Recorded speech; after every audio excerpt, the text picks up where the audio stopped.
The silence that followed the destruction of New Carthage was not the peaceful quiet of space, but the deafening roar of 900 million souls crying out in anguish across the void. Admiral Sarah Chen stood before the massive viewport of the UES Retribution, her weathered hands pressed against the reinforced glass as she watched the charred remains of what had once been humanity's crown jewel drift past like cosmic ash. The colony had been home to 12 million people, scientists, artists, children taking their first steps, elderly couples watching sunsets over alien seas. Now it was nothing more than debris and memories.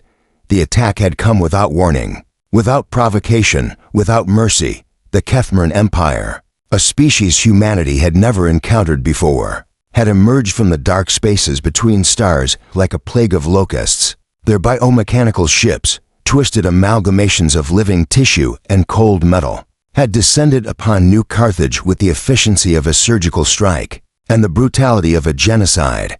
In less than 6 hours, they had turned a thriving world into a graveyard. But the Kethmern had made one critical miscalculation. They had assumed that New Carthage was just another isolated outpost, a lone settlement ripe for harvest. They had no idea that it was humanity's first successful extrasolar colony, the symbolic heart of human expansion into the galaxy. They had no idea that its destruction would unite every human fact, every corporation, every military force, under a single, burning purpose: vengeance.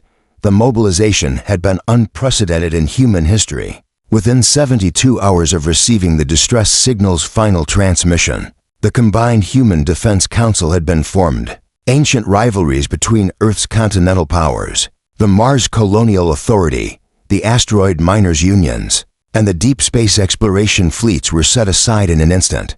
Corporate security forces joined hands with military academies. Pirates and naval officers shared the same briefing rooms. Even the isolationist populations of the Outer Rim had opened their shipyards and armories. Admiral Chen remembered the moment she had received her orders. She had been commanding a small patrol fleet near the Centauri system when the encrypted message arrived. The holographic display had flickered to life, showing the stern face of Admiral Marcus Webb, the newly appointed Supreme Commander of the Human Retribution Fleet.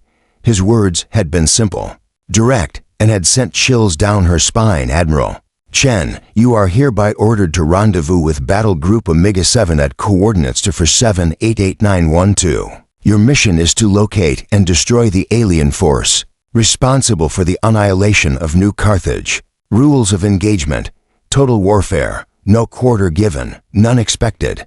The numbers were staggering. 900,000 warships of every class and configuration humanity had ever built. Massive dreadnoughts that could crack planets, swift destroyers, designed for hit-and-run tactics, carrier vessels bristling with fighter squadrons, and support ships carrying enough firepower to level continents. The fleet stretched across light years of space, a moving constellation of death that had taken 3 months to fully assemble. But it wasn't just the ships that made this armada terrifying. It was the people aboard them. Every vessel carried souls who had lost someone on New Carthage. Chen's own nephew, a young xenobiologist named David, had been studying the planet's unique ecosystem when the attack began. His final transmission had been a desperate plea for his research data to be preserved. Even as the biomechanical horrors closed in around his laboratory, the recording lasted 47 seconds. She had watched it to 131 times. The fleet's composition told the story of humanity's desperate fury. Ancient Earth battleships, their hulls scarred by centuries of conflict, flew alongside sleek Martian cruisers with their distinctive red and gold paint schemes. Corporate security vessels, hastily converted from cargo haulers, bristled with improvised weapons systems. Deep space mining ships had been retrofitted with military-grade shields and torpedo tubes. Even civilian transports had been conscripted, their cargo holds filled with supplies, their hulls reinforced with whatever armor could be found. The diversity of the fleet was matched only by the unity of its purpose. Chen had walked through the corridors of dozens of ships during the assembly period, and everywhere she went, she saw the same expression on every face: cold, determined rage. These weren't professional soldiers following orders, they were survivors seeking justice. For the dead, The usual military hierarchy had been flattened by grief and purpose. A grizzled Earth Marine might take tactical advice from a teenage asteroid miner, if that miner had information about the enemy's movements. Intelligence gathering had been intense and relentless. Every surviving probe, every intercepted transmission, every piece of debris from New Carthage had been analyzed with scientific precision. The Kethmaran ships were unlike anything in human military doctrine, part machine, part organism. They seemed to grow rather than be built. Their weapons discharged some form of bioplasma that not only destroyed targets, but seemed to feed on the destruction, growing stronger with each kill. Most disturbing of all, the wreckage analysis suggested that the Kethmaran had been harvesting something from New Carthage, not just resources, but the colonists themselves. The psychological profiles of the enemy were equally unsettling. The few fragmentary communications that had been intercepted suggested a hive mind mentality, with individual ships acting as organs in a larger organism. They showed no interest in negotiation, no response to diplomatic overtures, no apparent concept of mercy or surrender.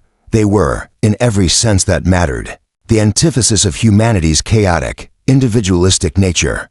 As the fleet prepared to jump to hyperspace, Chen found herself thinking about the irony of the situation. Humanity had spent centuries fighting among themselves, squabbling over resources, territory, and ideology. It had taken an alien genocide to remind them what they were capable of when they worked together. The Kethmaran had wanted to harvest a single colony, but instead, they had awakened something far more dangerous, a unified human species with nothing left to lose. The final preparations were complete. Navigation computers across 900,000 ships hummed with the coordinates of the enemy's last known position. Weapons systems that had been designed to fight human enemies were being recalibrated for alien biology. Soldiers who had trained for terrestrial combat were studying xenobiology textbooks. The greatest military force in human history was about to embark on its first and possibly last interstellar war.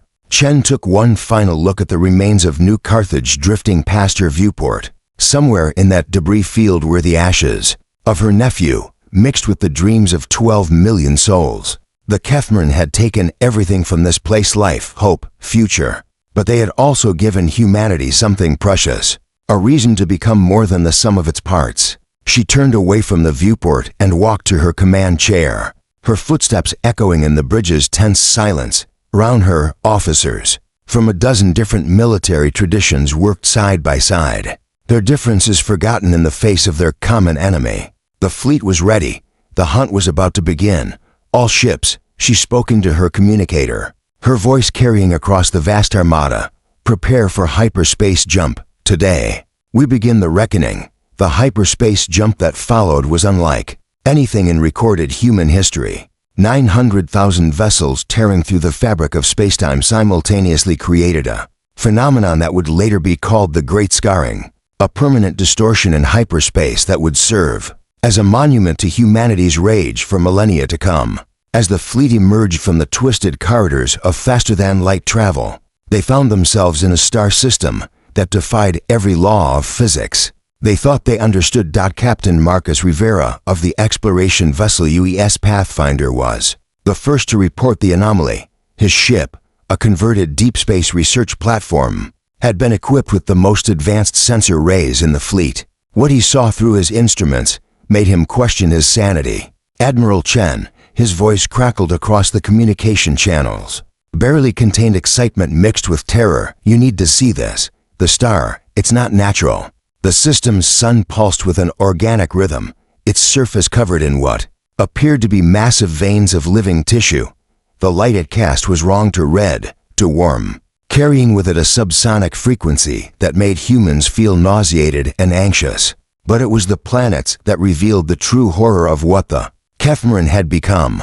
Each world in the system had been transformed into a massive biomechanical factory, their surfaces writhing with countless structures that seemed to breathe and pulse with malevolent life.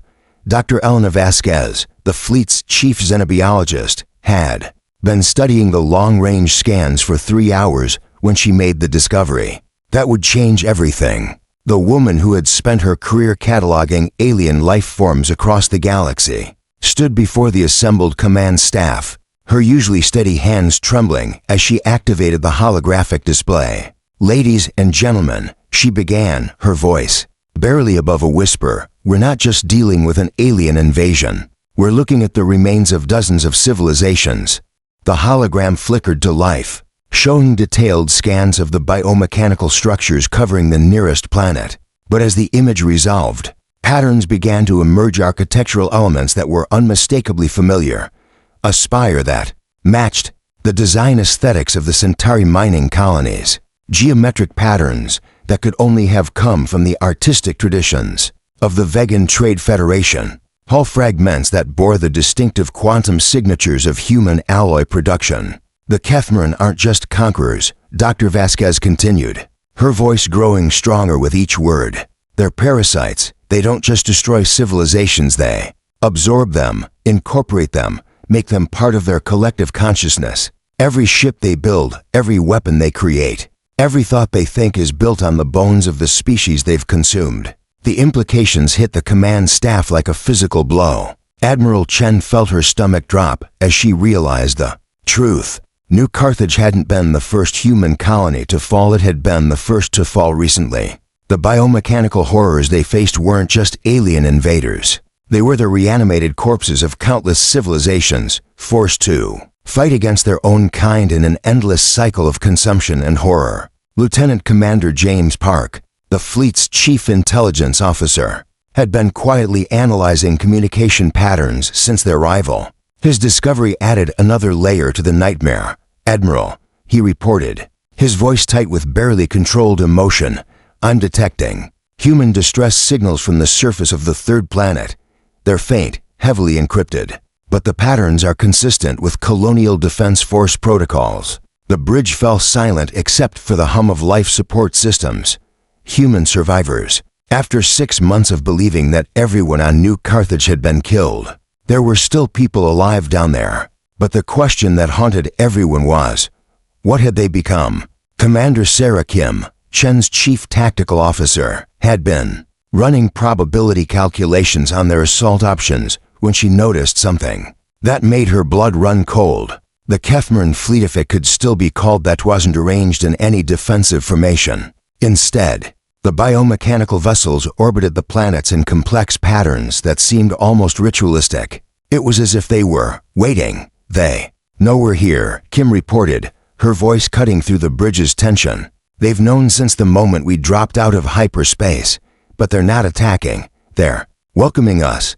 The revelation sent a chill through the entire fleet. The Kethmaran weren't afraid of the massive human armada. They were pleased by it. 900,000 ships, millions of human lives, all the military might that humanity could muster to the Keth. Moran, it wasn't a threat. It was the greatest harvest they had ever encountered. Admiral Chen stared at the tactical display, watching the pulsing biomechanical vessels continue their orbital dance around the transformed planets. For the first time since the destruction of New Carthage, she felt a tremor of doubt. Had humanity walked into a trap? Had their righteous fury blinded them to the true nature of their enemy? The answer came from an unexpected source. Dr. Vasquez, who had been monitoring the alien communications, suddenly straightened in her chair. "Admiral," she said, her voice filled with a mixture of horror and fascination, "I'm receiving a direct communication from the planet's surface. It's in English." The message that followed would haunt Chen for the rest of her life. It was the voice of Colonel Rebecca Morrison, the military commander of New Carthage's defense forces. But it was wrong to deep, to resonant, carrying harmonics that no human throat could produce. "Admiral Chen," the voice said, each word carefully enunciated. "I remember you. You came to David's graduation ceremony. Such a bright boy, so full of potential. He makes an excellent addition to our collective consciousness."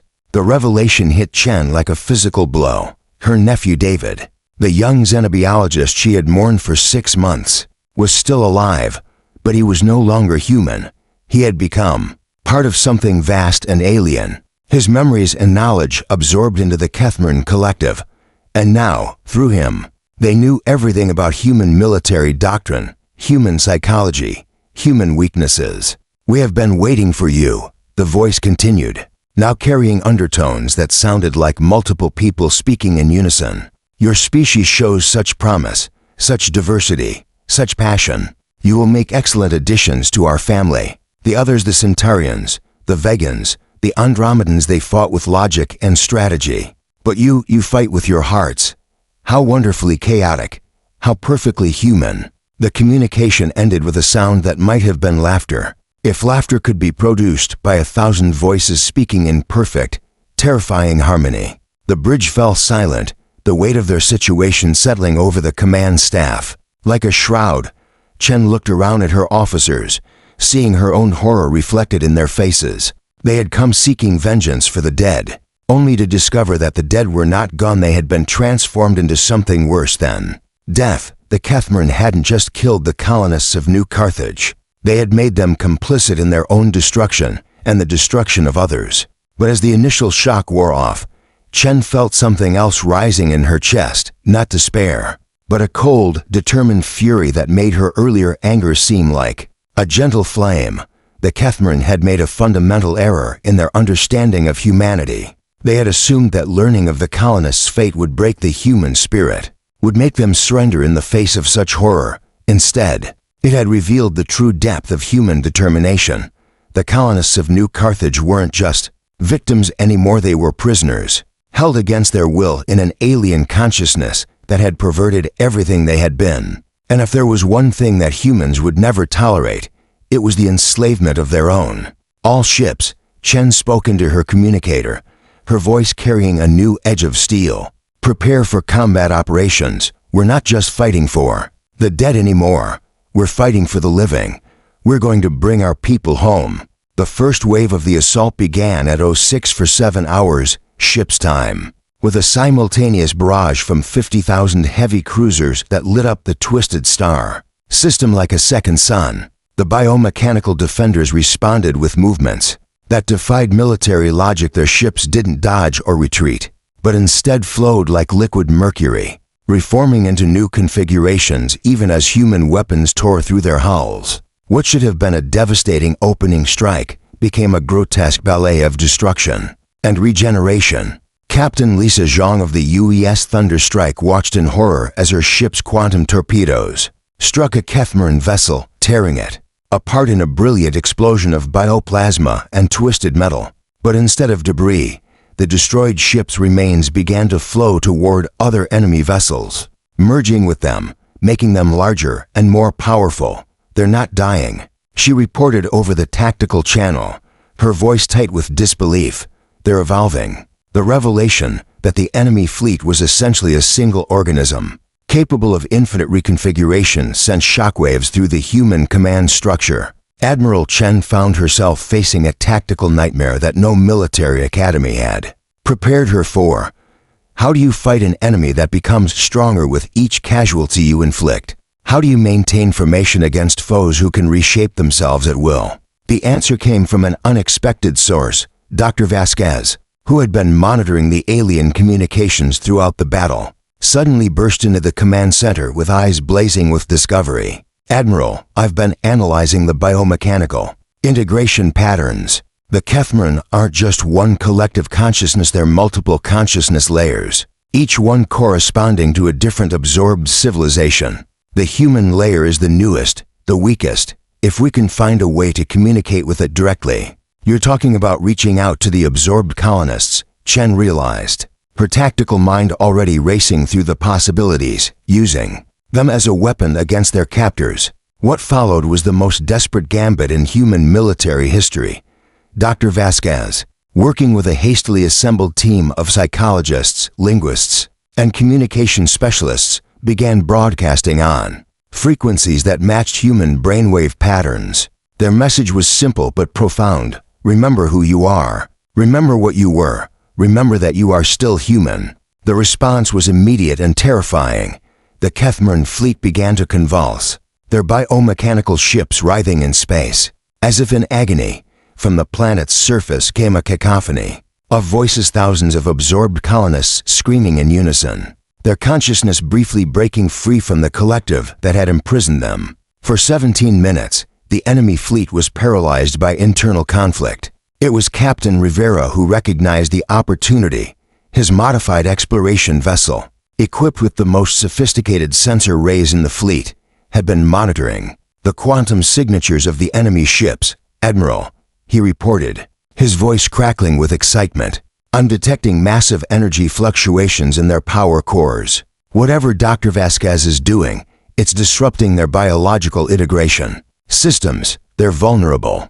The second wave of the assault was unlike anything in the annals of warfare. Instead of conventional weapons, the human fleet deployed a new kind of ammunition-concentrated broadcasts of human culture, human music, human memories. Ships that had been designed to carry nuclear warheads instead transmitted the laughter of children, the songs of lovers, the quiet conversations of families around dinner tables. The psychological warfare was more effective than any physical weapon, but the Kethmaran adaptation was as swift as it was horrifying.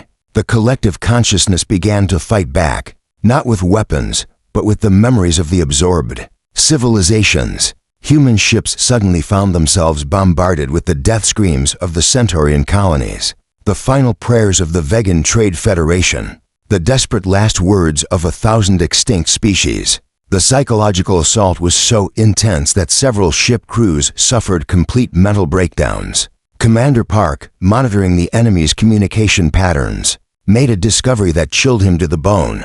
"Admiral," he reported, his voice barely steady, "the Kethmaran are trying to absorb our fleet remotely. They're broadcasting some kind of consciousness transfer signal. Any ship that gets too close to their formation is at risk of having its crew absorbed into the collective." The horrifying reality of their situation became clear. The Kethmaran weren't just defending themselves, they were actively trying to harvest the human fleet even as they fought. Every destroyed human ship, every lost crew member, potentially became part of the enemy force. The very act of fighting was feeding the monster they were trying to destroy. It was Admiral Chen's tactical officer, Commander Kim, who proposed the solution that would define the rest of the battle. "We can't fight them conventionally," she said, her voice cutting through the chaos of the command center. "But we can fight them personally. Every absorbed consciousness in their collective is a potential ally. We need to turn this into a battle for the souls of the absorbed, not just a military engagement." The third wave of the assault was the most personal in human history.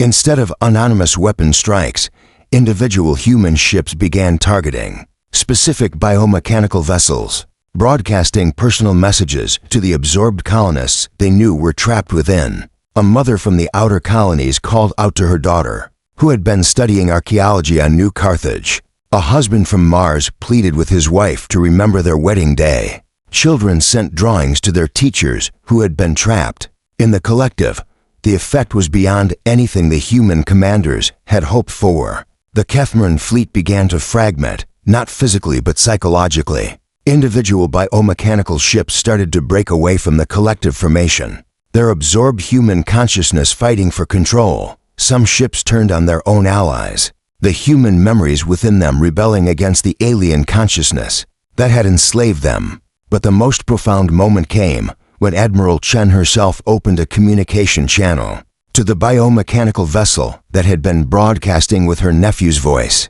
"David," she said, her voice carrying across the void, "I know you're in there. I know you remember who you are. You love the stars, remember? You wanted to catalog every form of life in the galaxy. This isn't life, David. This is an abomination. Help us end it." The response came not in words but in actions. The massive biomechanical ship that had been coordinating the enemy's defense suddenly turned its weapons on the planet's surface, targeting the consciousness transfer facilities that were the heart of the Kethmaran operation. David's voice, now clearly human despite its alien harmonics, came over the communication channels. "Aunt Sarah, I remember now. I remember everything. We're going to help you destroy them from within, but you have to promise me something when this is over. You have to make sure that what happened to us never happens to anyone else."